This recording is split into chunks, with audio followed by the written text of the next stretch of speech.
A financial aid general overview. I just want, can I have the next slide, please? I wanted to make a kind of a disclaimer statement before we begin, because sometimes people feel that the school is going to provide like all this financial advice. So we worked out this little, intro to let you know that this is informational only. So we're presenting this evening to bring awareness to both the parents and the students about the different types of financial aid that is available to them to, assist in paying for college. It is not intended to be any kind of financial planning. It is simply the forms that are available that need to be filled out, and I'll provide whatever information the FAFSA people have presented so far, and it's definitely informational. Any specific financial concerns that you have, you really need to consult a financial specialist, whether it's an accountant, a financial advisor, or whoever you use for your decision making with your finances. It's certainly not the school. So there are a lot of individual circumstances, and you're gonna, need a professional to help you navigate that. So I just wanted to start off with that, so we're all on the same page. Next slide, please. Okay, so there's a variety of things that are out there and available. And they're broken down into these categories. The gifts, there are scholarships, and they can be merit-based. They can be based on a student's talents, could be athletic. There are just so many different scholarships. There are thousands and thousands of different types of scholarships, and scholarships are something that does not have to be paid back. They may have some stipulations that you need to maintain a certain GPA to continue to get them and things like that, but you're not required to pay them back. Then there is, of course, the loans that everyone knows about, the federal direct student loans. It's a small amount of money the government says a student can take out on their own behalf. It's limited, and well, it should be. And then there are the Parent Plus loans for those parents who are going to be covering the balance of their child's education. And then there are private alternative student loans. Grants are, they're funded differently than the scholarships, but they also do not get repaid. That's, the scholarships and grants are free money. So we like those, and the more of those that you can get for yourself, the better, the happier everyone will be. So some grants will come directly from the institutions themselves. There's federal Pell Grant money, and the government has put a little extra money into that in recent history. So hopefully more people qualify and are able to get that money. And there's the federal state education opportunity grants, which is, again, a different type of grant, need-based grants. And then there's state aid. And that for us in New York is the TAP, Tuition Assistance Program. And then there, while you're in college, you might have the opportunity to work. And the federal work study will give you a certain amount of money, perhaps if you qualify, and you would get a job on campus to earn that money. And it also does not have to be paid back. All right, so you can see already it's going to be complicated. So next slide, please. So again, this is just a breakdown of the types of aid, the merit, talent, athletic grants, loans, and employment opportunities. It's just broken down, so you can see it a little more clearly than the previous slide. But it's need-based from the institution, the Pell Grants, the federal SEOG grants, state aid, the loans, and the employment. Okay, so next slide. So you have to apply every year for the FAFSA and the CSS. So I'm going to start with the FAFSA because that's the big one. The free application for federal student aid. And please be careful if you go online and you look for the FAFSA. There's a lot of pseudo sites, so make sure that you go on to the proper one.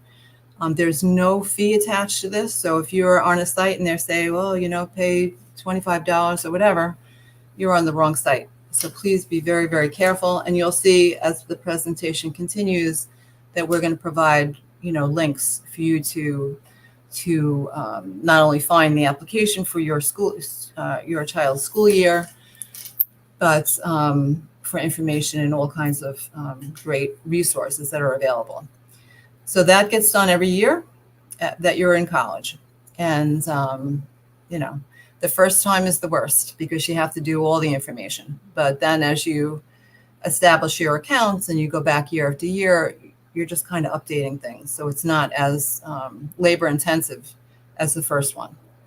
So the CSS profile is it's through the College Board and is requested by private schools. Not all of them, but the vast majority of private schools request that you fill out the CSS profile in conjunction with the FAFSA. And they use the two to determine, what kind of aid they're going to offer you. So they want to know what you're getting from the government, and then, they will supplement as they are able or they feel like the child qualifies for. So it's really important. So we'll go to the next slide. I'm always getting ahead of myself. I'm trying to keep my head and my feet in the same place. So next slide. All right. So again, if your college is saying, that they want you to fill out the CSS profile, you have to really keep track of when their deadlines are. If you're applying for an early action or early decision, that CSS profile has to be done earlier than if you are applying regular decision.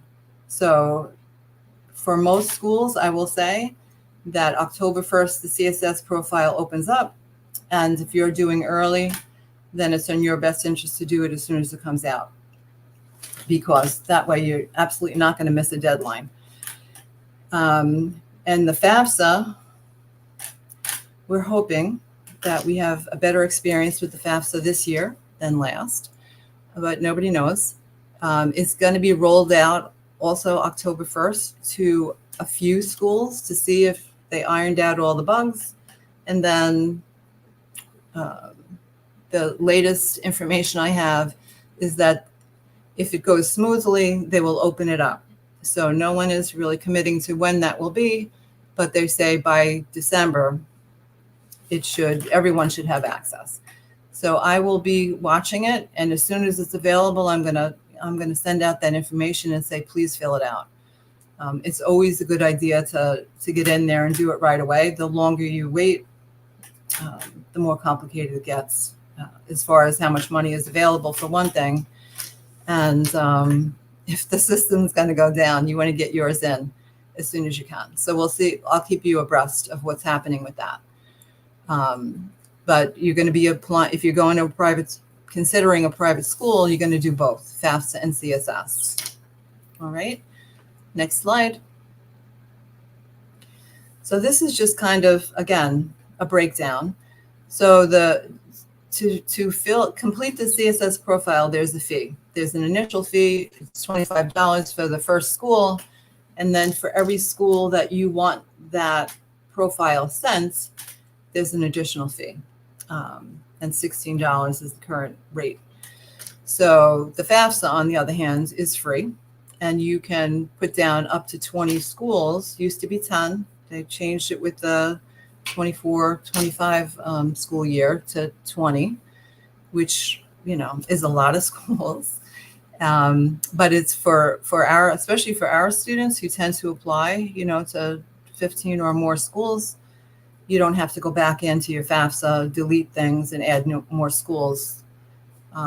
Another reason to keep it to 20, because it'll be at the most, because it'll be simpler. So who can apply? It's all very clear. U.S. citizens and international students for the CSS. And for the FAFSA, U.S. citizens, permanent residents, refugees, students seeking asylum in the United States. So a little wider group. types of financial aid from the CSS. It's private monies from the institution itself, and the FAFSA is federal. And sometimes you have state and local as well. Okay, so this is where it gets a little messy, and you need to also pay attention to what's being asked of you on these forms. So financial information required for both parents if parents are divorced. For the CSS, the answer is yes, with a few exceptions. I don't want to get into it because we'll be here all night. But if there is a question about that, then you can contact the institution and ask them directly, their financial aid office, what are the exceptions to that particular requirement. For FAFSA, the answer is no, it's not required. And there are provisos that go with that as well. It's based on who makes the most money, not who you live with. So things are different. Colleges that participate, CSS, it's voluntary. There are many, many schools because there's lots of private institutions in the United States, and a vast majority of them are relying upon the CSS and the FAFSA to make a final decision. Last year, it was a little messy, and often the colleges were using the CSS profile only because they didn't have the FAFSA information. We're hoping that's not going to be happening this year. And for the FAFSA, the colleges that participate is all post-secondary institutions that offer and accept financial aid, which is pretty much everyone. And annual renewal is required of both. So for every year that you are in college, you will be filling out definitely the FAFSA and perhaps the CSS, depending on where you attend. Okay, next slide, please. Okay, so this is just the specifics of who is eligible to receive or apply for financial aid. Federal financial aid, you must be enrolled or accepted for enrollment in an eligible program, be pursuing a degree, certificate, or other credential, be a U.S. citizen or eligible non-citizen, and have a valid Social Security number. Okay, next slide, please. And when should you apply? So senior year, you have lots of things to do in regards to college, and applying with the FAFSA and the CSS are high up there. Can we go back to the slide? Okay. And as I said earlier, most of the need-based aid is first come, first serve. So hence the importance of getting in as soon as either one of them open up. So your documents are in there. They can, if there's any conversations that you need to have with the school directly or special circumstances, you want everything in there early so that there's time to to have all those conversations and take care of all those special situations. And again, for the ED and the EAs and the REAs, it's October, November for the deadlines for the CSS, and for the FAFSA, it's ongoing all the way until the end of June for the next school year. However, as the money gets dispersed, there's less money to disperse. So it's always the best idea to get it done as soon as it becomes available. Okay, next slide. All right, so FAFSA simplifications, which is debatable, but this is what they're calling it. Simplified application process rolled out last year, 24-25 school year. So it's the year that the student is entering college. That's what it is. So that was our graduating class of 2024 who is entering college now, or August probably. So that was their year. So for this year's senior class, it's going to be the 25-26 cycle. So you have to be really mindful because the applications are all up there. It can get confusing. So make sure that you're going into the right application so you don't have to have all those conversations with FAFSA to pull it back and start again. So there have been some changes. It used to be called the Expected Family Contribution, or EFC, is now referred to as Student Aid Index, SAI. They used to have an option on the FAFSA that you could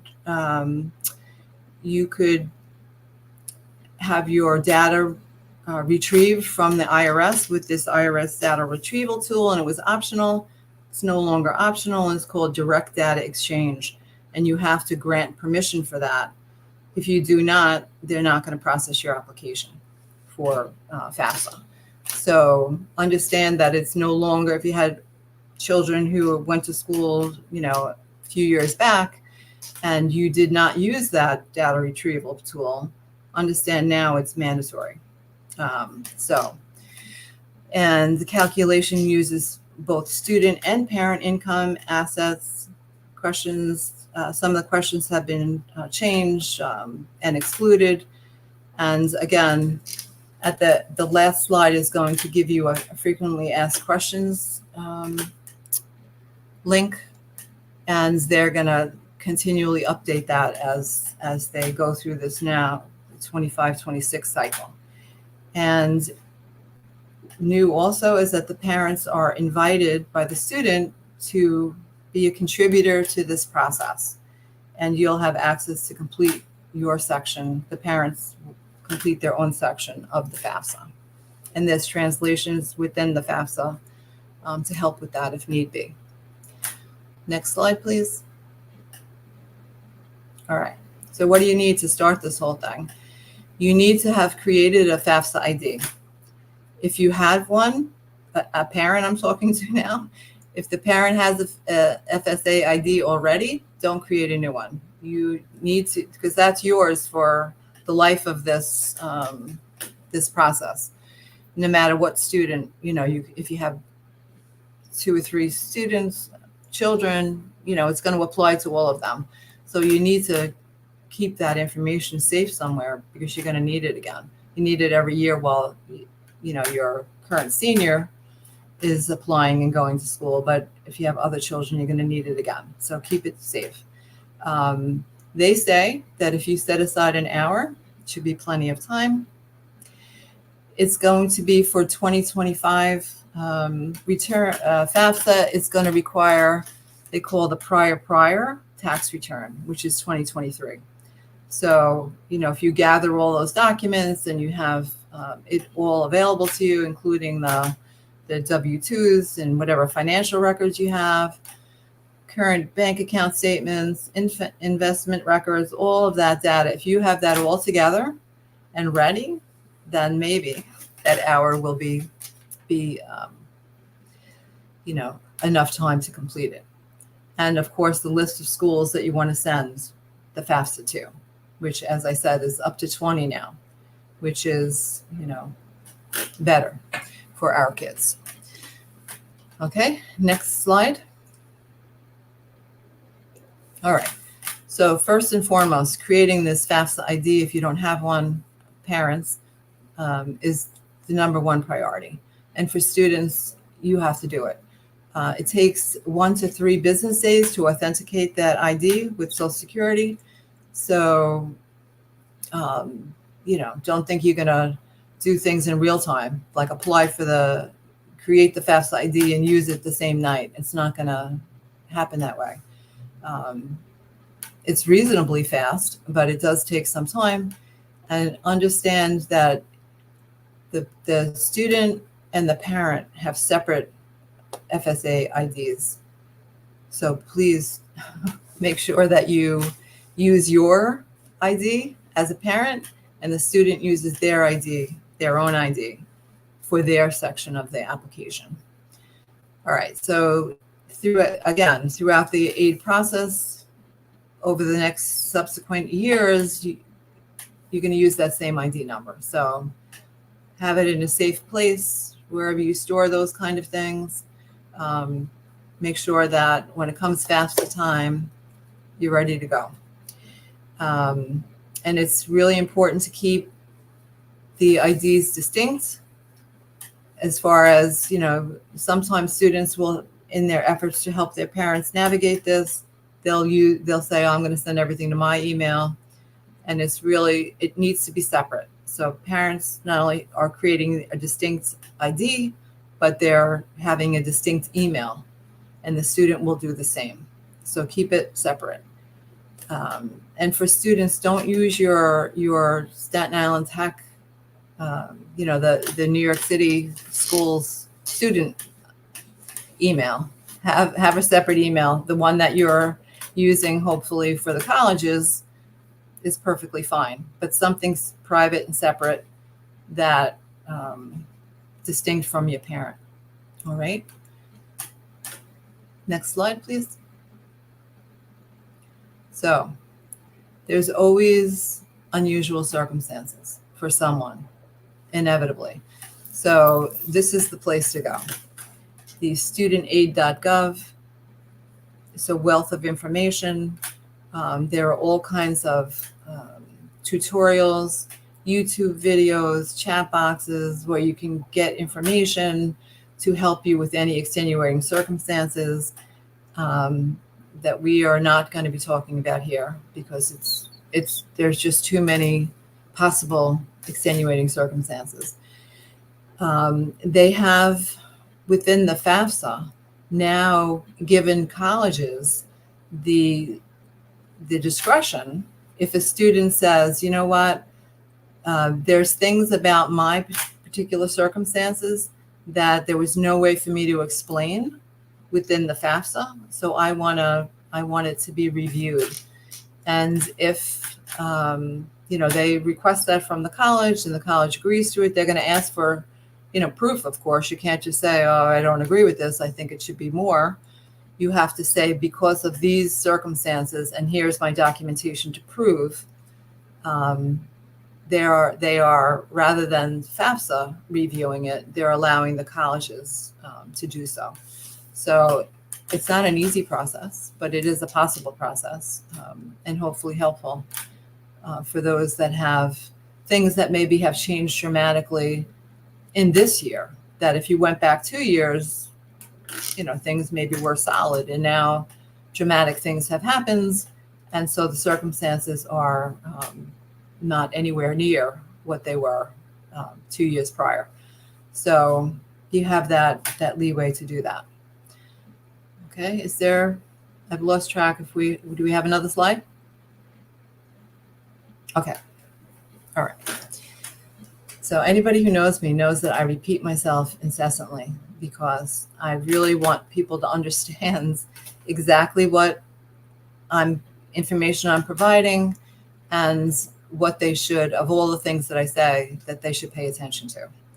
So if you want a list of what you should absolutely take from this presentation, is that the FAFSA is based on the prior. So for 2025-26 FAFSA, they're looking for 2023 tax information. Establishment of the FSA ID for student parent must be done prior to filling out the FAFSA, and all contributors must provide consent in order to be eligible for federal aid and have SAI calculated. There are help tools throughout the form. If you have a question, utilize those tools.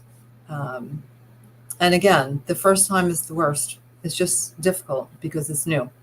After this, you'll be helping other people do it. And file as soon as the FAFSA becomes available. And I will be, on top of it. I'm checking every day since June, waiting for them to tell me, please, when is this going to come out? But more will be revealed. CSS, however, is rolling out in October. That's totally different, and that you're not going to wait for that if that's something you need to do. So with the CSS, all of the schools, private schools, any schools, have a certain pot of money to disperse. So if you want to be considered for the most, then it's important that you file that information as soon as possible. And you should really pay attention, and this is not having to do with this FAFSA CSS business, but when a college has scholarship opportunities for merit, sometimes they'll say you have to, even if you're doing a regular decision with them, in order to be considered for their merit scholarship, you have to apply early, like by December, or maybe even earlier. So you have to know. There's a lot of things you have to know, but that's one of the important things in regards to the specifics of those merit scholarships, that the rules are different. This is it's kind of like a free enterprise system with these colleges, and they each have their own way of doing things. And if you really care about a school and really want to be considered for all that they are going to offer financially, you have to do whatever there is that they ask you for. So double check, especially the schools that the private schools that you are seriously interested in. If they have deadlines for consideration for merit, make sure you do it. Okay. Next slide, please. All right. So now imagine you have finished this FAFSA and you're so relieved. What happens next is you're going to get a FAFSA submission summary from the federal processor. You're going to review that to make sure the information in there is correct, and then all the data is accurate, and your colleges that you listed are also correct. And then the colleges are going to match the admission records with financial aid applications and compile all that data with their additional, perhaps, CSS data, and determine what eligibility there is.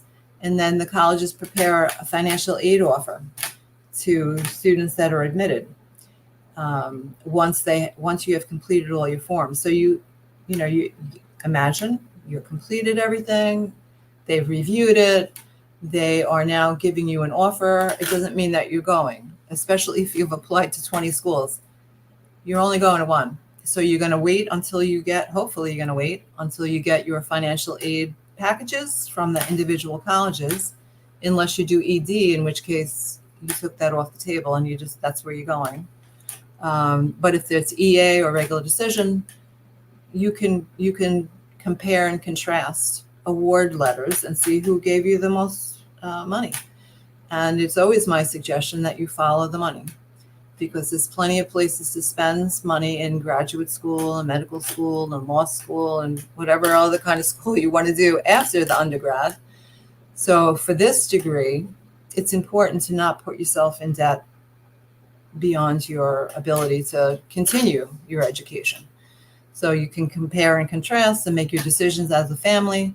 What's the best choice for your situation? Okay. Next slide, please. So on that award letter, sometimes students will bring them into me and I'll help them understand it, because it's going to list everything. It's going to list your scholarships, the grants, the loans, the work opportunities, compiling everything from the FAFSA and CSS. And it can look better than it is. It can look like they're giving you more money that doesn't have to be paid back than they really are, because they are including those loans and the work. So usually the work study money students use for their kind of day-to-day expenses. So they're not penniless as college students. They have a little bit of an income coming in. So, but the loans, they're a whole different story. And so I'll sit with the student if they request it and say, make sure that you look in, is this a federal loan? And are you accepting it? Because you have to check that off, that you're accepting.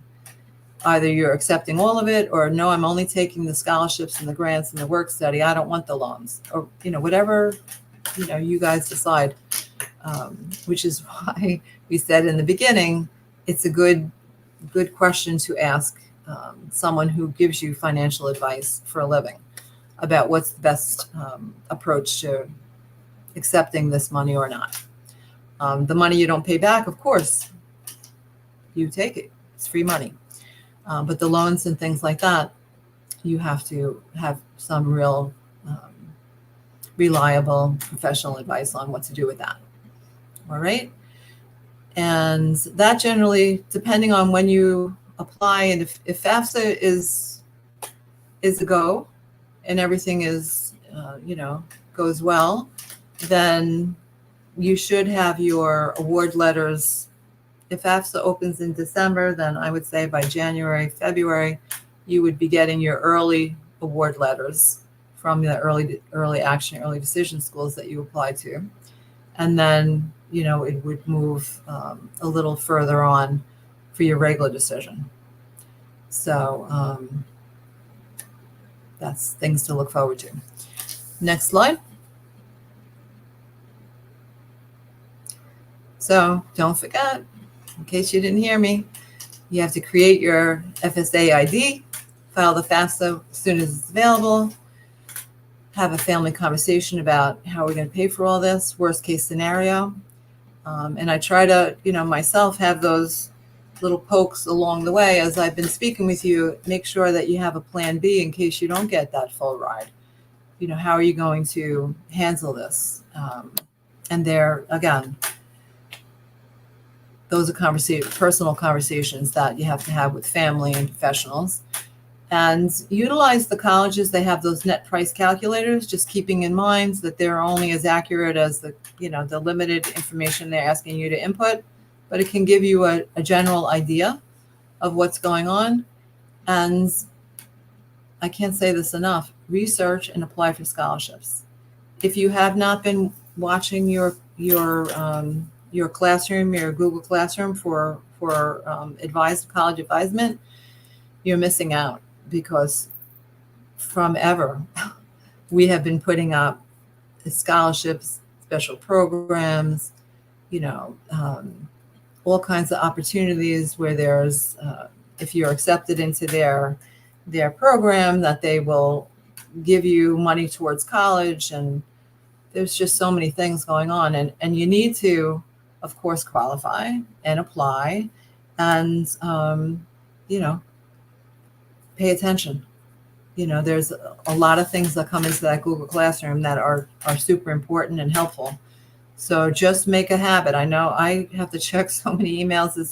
It's a full-time kind of thing, but this is where we're at, that, you don't want to miss an opportunity. And anytime you don't have to pay back something, you want to take, and you qualify for it, you want to take advantage of that. A lot of scholarships go unclaimed because nobody applies or nobody qualified applies, and they just go back in the pot. So, we have wonderful students who may qualify for many scholarships, but they don't apply. So, and all that kind of information with Going Merry and those kind of sites that offer, to send you updates of what's current in the scholarship realm, in addition to what we add to the classroom. You have to add that to your repertoire of what you're doing. It's important. Okay. And next slide. All right. This is the timeline. So this is from, if you remember, in June, when you met with Ms. Kirschbaum, that she told you things to do over the summer to prepare to be where you are right now. So deciding on the schools that you want to apply to and all that kind of thing was very important to have done already.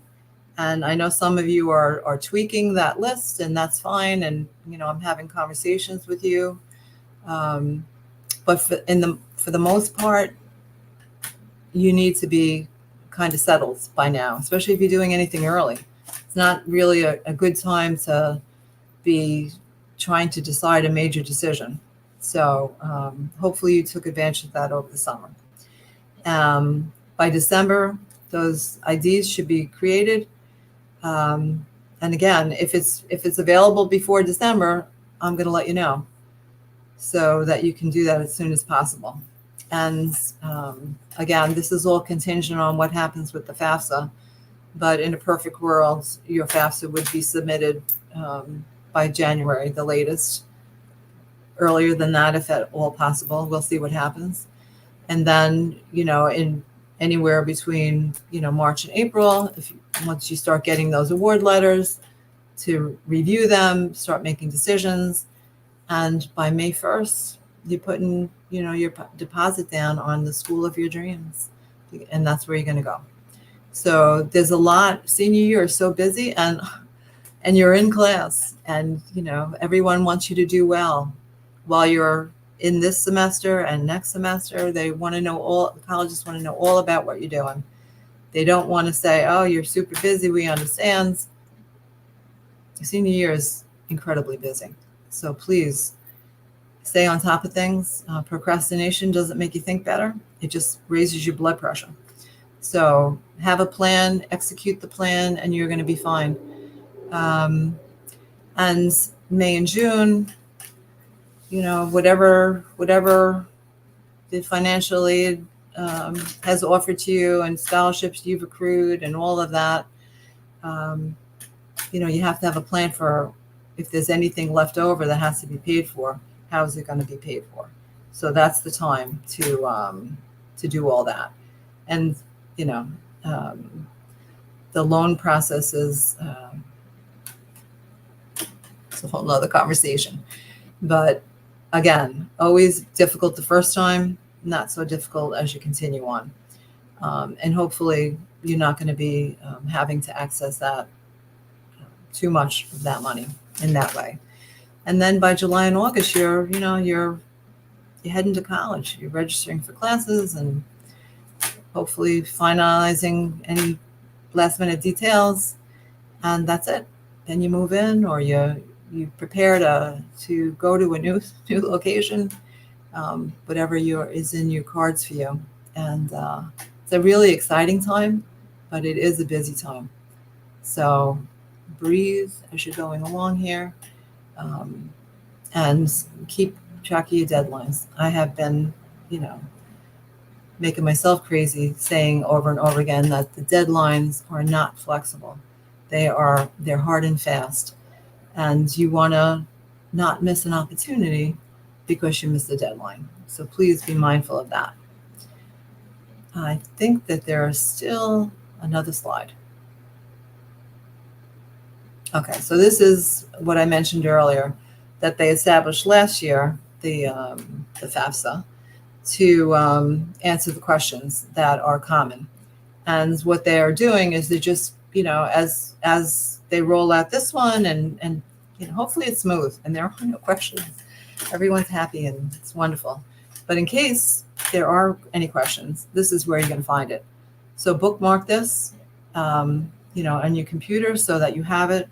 And when you get to that point where you're opening up that FAFSA because you already created your FSA ID and you're ready to go with all your documents, if a question comes up, check here first before you get all panicky about it. And again, as long as you give it enough time to go through this whole process, it's just going to be, part of your memoirs, as I like to say, at the end of the day, as you're reflecting down the road, all that you had to go through to just get into college. So I think that is the last slide. Am I correct, Ms. Kirschbaum? Yes. Okay. Are there any other questions that haven't already been asked? I do not see any. Okay, very good. So best of luck, and keep abreast of your deadlines. All right. Good night.